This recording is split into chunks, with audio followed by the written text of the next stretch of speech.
Deputado Zé Nunes, quando a coisa interessa, o pessoal vai atrás. Agora, quando não se interessa, eu estou falando um outro assunto aqui, Zé, mas o pessoal não se interessa, joga para a torcida. Então, é uma coisa, é de arrepiar. Deputado estadual, vizinho nosso de Camaquã, deputado José Nunes. Zé Nunes, muito bom dia, meu amigo. Como é que tu tá? Bom dia, Fábio. Bom dia para toda a equipe aí, todos que estão na equipe. Mas vocês estavam falando da balsa da Pacheca, não? Falamos da balsa da Pacheca, o Eduardo estava demonstrando aqui que dias atrás teve uma reunião em São Lourenço e Camaquã para definir a balsa da Pacheca, né? E o Eduardo rapidamente usou uma tecnologia e ilustrou para nós praticamente tudo que um carro poderia chegar na estrada, subir na balsa, atravessar a balsa para o outro lado, ir até São Lourenço, voltar de São Lourenço pela Pacheca, tudo. E eu estava comentando aqui, deputado, que até não é o assunto que eu marquei com o senhor, mas eu soube de uma informação, é a segunda que me chega, que uma pessoa que tem um problema judicial deu um endereço como moradia para que seja notificado, seja convocado pela polícia, seja acompanhado pelas órgãos, o endereço de uma loja como sua moradia, e foi aceito. Aí. E outro dia lá na Barra do Ribeiro, a mesma coisa aconteceu, deram um terreno baldio como endereço para o cara que mora lá. Aí a polícia foi notificar o cara lá na Barra do Ribeiro, era só um terreno. Que barbaridade. A fragilidade, Mas, Fábio, a fragilidade do assunto, né? O nosso assunto aqui, obviamente, é outro, mas sobre a balsa da Pacheca, tu sabe que a última balsa que teve em operação lá foi eu que construí aqui quando era prefeito de São Lourenço. Né? Não sabia disso, verdade. Quando teve teve uma cavalgada da Costa Doce na época, e precisaram passar na balsa, e nós construímos a balsa, e ela ficou, né? Os moradores tinham pedido ali. Depois disso, a balsa foi retirada e levada ali para auxiliar o pessoal da Ilha Santo Antônio, e depois durou um tempo ali, e depois aquela balsinha que eu tinha feito, ela acabou sendo deixada de lado, claro, porque já estava muito usada, e foi feita então uma balsa na Ilha Santo Antônio, e a Pacheca desde lá está sem balsa. Pois é. Esse assunto é um assunto que a gente trabalhou muito, né? Eu até falei com o prefeito de São Lourenço ontem sobre isso, né? E ele é um assunto... A situação complicou um pouco, porque o lado de São Lourenço, o rio, com as enchentes, o rio abriu tudo, não existe mais o atracadouro lá. Aquele acesso que tinha aquela estrada, sabe? Aquilo lá, o rio engoliu tudo. Então, é uma situação bem desafiadora, assim, mas os dois prefeitos estão interessados no assunto. Foi feita uma audiência pública em São Lourenço? A gente até teve em Porto Alegre falando com a Secretaria dos Transportes, me parece, sobre esse assunto. Foi feita uma audiência pública aí na Câmara de Vereadores de São Lourenço, foi os prefeitos, foram vereadores, foram moradores dois lados, prometeram, tá? Prometeram para a virada do ano a balsa, tá? Então estamos no aguardo aí, né? Eu até ontem expliquei para o prefeito de São Lourenço, né? Porque se tem um assunto que eu estudei, esse assunto com balsa aí. Né? E, na verdade, na época, não teve a vontade dos dois prefeitos de fazerem a balsa. Né? Não quiseram fazer. Agora tem a vontade, mas a realidade é bem diferente, ela é outra. Né? E a gente até colocou isso, que a questão de financeira não era um problema, porque não é um valor tão alto assim para ter uma balsa. E a questão também de treinar alguém e legalizar junto à Marinha para estar lá na Pacheca fazendo essa travessia, não é um grande problema, né? E agora hoje o grande problema é a manutenção do lado de cá, porque o rio engoliu uma vasta área ali, onde o acesso é bem difícil. Mas... e tu mexer em área de beira de rio não é fácil, não é fácil. Amigo, vamos para o assunto que nos interessa aí, que daqui a pouco você tem compromisso. O Plano Safra foi lançado em 2 momentos semana passada. Eu ouvi bastante gente falando sobre isso, tá? É que o Plano Safra está se misturando com um problema do Rio Grande do Sul também da agricultura. Então, às vezes os assuntos se misturam, mas eu queria que tu falasse sobre o Plano Safra da Agricultura Familiar, que foi lançado numa segunda-feira, o outro Plano Safra mais empresarial foi lançado na terça, 2 momentos que o governo utiliza isso. Alguns valores eu vi que subiu, outros baixou, o juro ainda é alto para muitas coisas. Eu queria pela tua experiência, qual é a tua versão sobre esse plano safra? Bom, Fábio, para nós falar do plano, primeiro é importante lembrar que é muito importante que se tenha dois planos safras, um plano safra para a agricultura familiar e um plano safra para a agricultura empresarial. Eu acho que a agricultura familiar precisa de uma política específica, precisa de uma atenção especial. Você nunca pode comparar um produtor que planta em 20, 30, 40 hectares com quem planta em 1.000, 2.000, 3.000 hectares. É muito diferente a conjuntura, o perfil desse agricultor, sociologicamente é muito diferente. Enfim, todos devem ter uma visão de negócio, né? Sim. Porque ninguém vai trabalhar para não ter retorno. Aí precisa sustentar sua família e tal, precisa fazer os seus negócios, ter resultado. Mas são agriculturas feitas de maneira muito diferente, né? Eu fui criado numa propriedade de 15 hectares de terra. Meu pai nunca teve um trator, só para te ter uma ideia, muito difícil, né? Então, ao lado, nós temos uma fazenda aqui de uma família que tinha 7.000 hectares. Então, comparar esses dois e achar que é a mesma coisa era muito difícil. Bom, o plano safra da agricultura familiar neste ano, acho que ele apresentou, assim, uma das questões que tem que se analisar é que hoje nós estamos numa taxa Selic muito alta. Eu tenho uma contrariedade com isso. Eu acho que a taxa Selic, o Brasil hoje não tem ameaça de inflação, o Brasil está numa condição de quase pleno emprego, né? As famílias estão consumindo e tal. É óbvio que tem uma pressão de demanda, mas aí deveria ter um crédito, então, mais acessível para quem quer produzir os produtos que estão sendo demandados. Mas, enfim, há uma tentativa sempre de frear o consumo, né, através dos juros, e isso é uma coisa ruim. Mas, enfim, é o que temos. Bom, o Plano Safra está nessa conjuntura de uma taxa Selic, que é a taxa básica de juros alta, de 15%. Então, obviamente que isso teria um reflexo no Plano Safra, principalmente na taxa de juros. Bom, o que na agricultura familiar a gente observou alguns pontos, por exemplo, assim.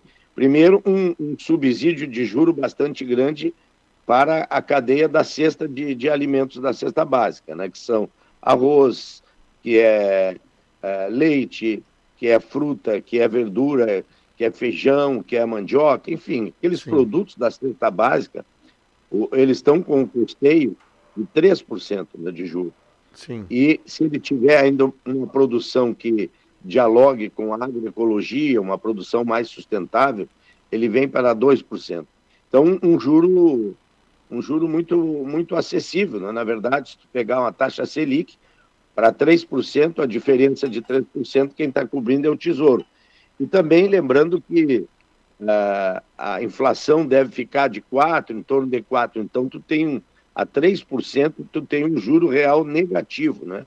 Então, acho que foi uma decisão acertada no sentido do incentivo da produção de alimentos. Isso para quem é agricultor familiar, deixando bem claro. Yeah. Bom, a questão da compra de máquinas também, né?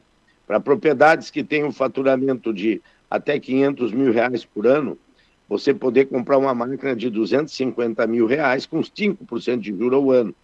Isso é uma taxa também que é quase, se pegar o valor da inflação, o juro real vai dar 1% mais ou menos ao ano. Então dá para se ver que é um juro bastante acessível, né? E para aqueles agricultores menores ainda, que têm um faturamento, uma renda familiar de 150 mil, pode financiar até 100 mil de máquinas, um juro de 2,5%, quer dizer, um incentivo também bastante grande, né? Outra coisa é um incentivo às mulheres para fazerem o Pronaf e aos jovens, com taxas de juro bastante acessível, né, que eu acho que nós precisamos ver isso na agricultura. O jovem também deve fazer parte, né, da família ali, do projeto de produção, para que ele possa ficar e se sentir motivado a ficar na agricultura. Então, isso também foi, acho que, uma inovação. Nós tivemos a questão da inclusão do crédito de habitação também no Pronaf, com juros muito baratos, com valores significativos, juro barato também é interessante. Enfim, eu diria que o Plano Safra da agricultura familiar, ele foi um Plano Safra que ampliou bastante o volume, né? Na agricultura empresarial nós tivemos um aumento do volume bem menor no percentual do que a agricultura familiar. Nesse caso da agricultura familiar, nós temos aí um volume só no Pronaf de 77 bilhões, né? Mais os demais itens que formam o plano, como a parte do Proagro, do seguro agrícola ali, os outros compras da agricultura familiar também aumentou o valor. Temos um plano safra de 89 bi.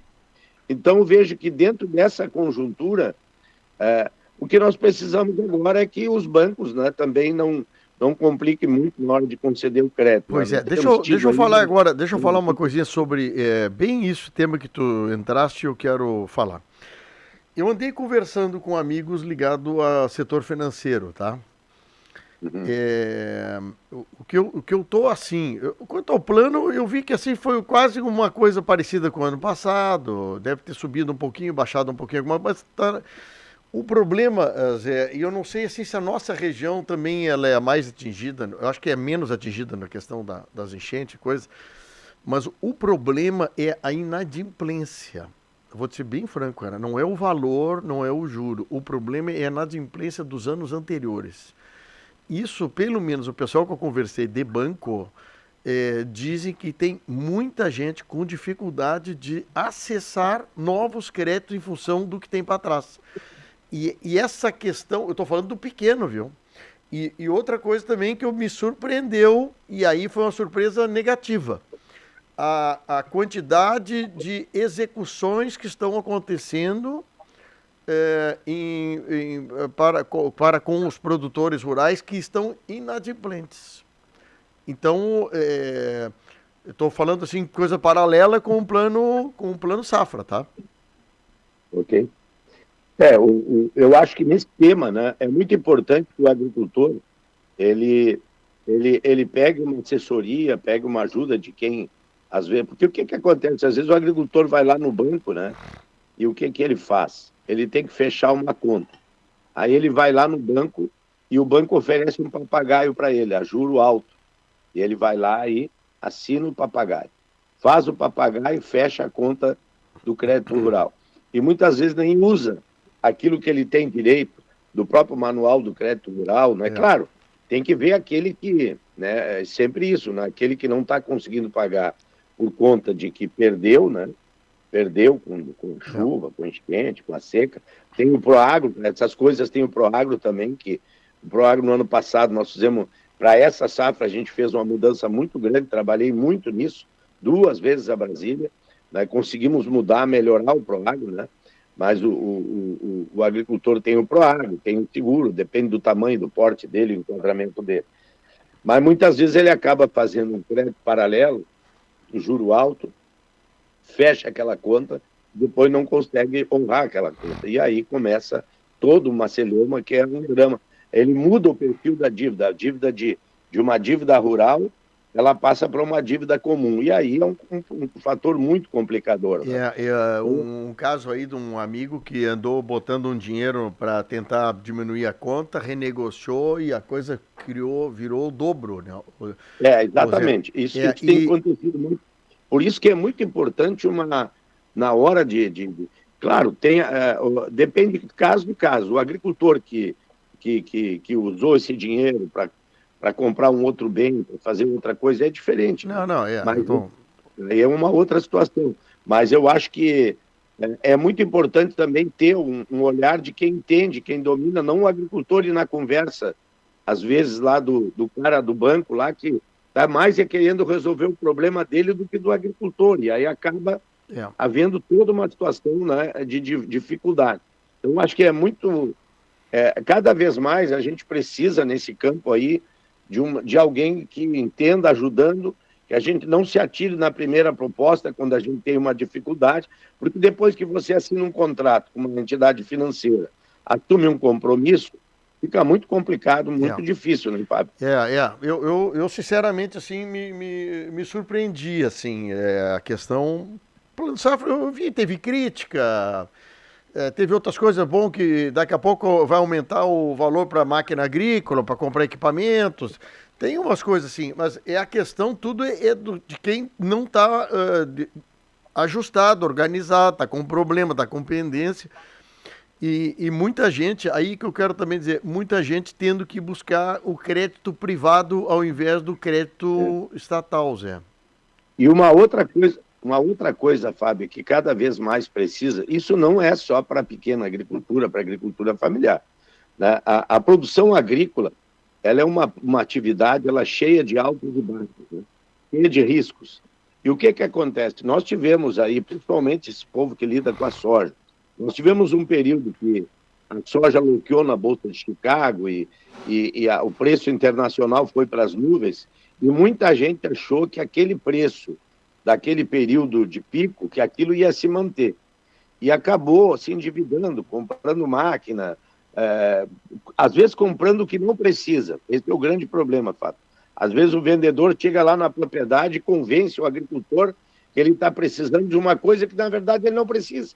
Que ele não precisaria fazer aquele investimento. E ele vai lá e acaba se emocionando e acaba se endividando numa coisa que não precisaria. Hoje a gente vê muito capital imobilizado, muita dívida feita, e que muitas delas talvez poderia ter sido evitada. Entende? Então, trabalhar com uma certa segurança é que nem administrar qualquer outro negócio, né?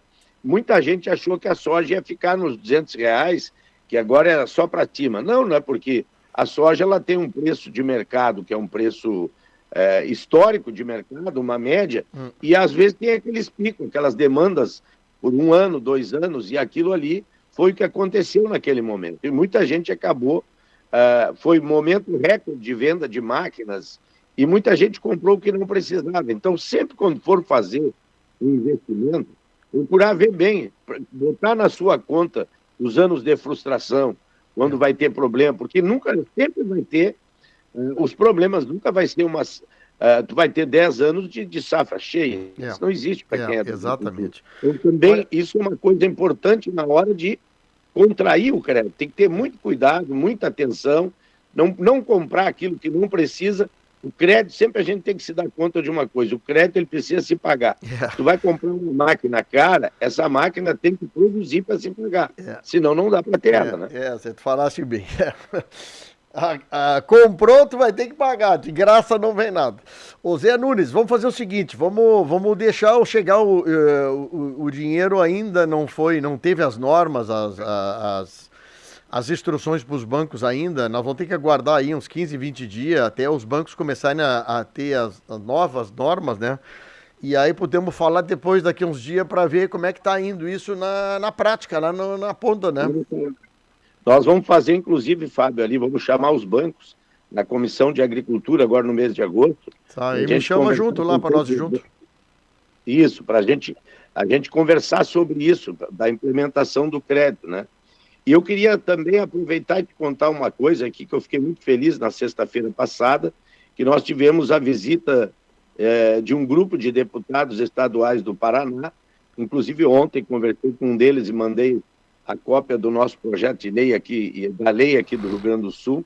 Eles estarão nos próximos dias votando na Assembleia Legislativa do Paraná e aprovando a lei que faz com que a classificação do fumo, do tabaco em folha, também seja na propriedade dos agricultores. Eles visitaram aqui várias entidades, agricultores no estado inteiro, fizeram a última reunião da vinda deles aqui comigo lá na Assembleia, na sexta-feira, às 18h, e saíram muito contentes, né, com o que eles viram e vão implementar lá na Assembleia Legislativa do Paraná a aprovação da lei nossa aqui do Rio Grande do Sul, que foi... É isso aí, ideia boa tem que vender, tem que exportar, Zé. Olha aqui, deixa eu te mandar um abraço aqui, que eu já tô com gente me esperando lá no Cristal. A Rosane Ribaire de Arambaré manda um abraço pro Zé. Nós da Feira Agricultura Familiar de Arambaré estamos aproveitando bastante as barracas que ele mandou para nós. Coisa boa. Ô Zé, falamos outra hora então, muito obrigado, viu? Tá bom, obrigado, Fábio. Um abraço para ti e para os ouvintes. Valeu, até mais. Deputado estadual Zé Nunes batendo esse papo conosco nessa manhã, 9h36.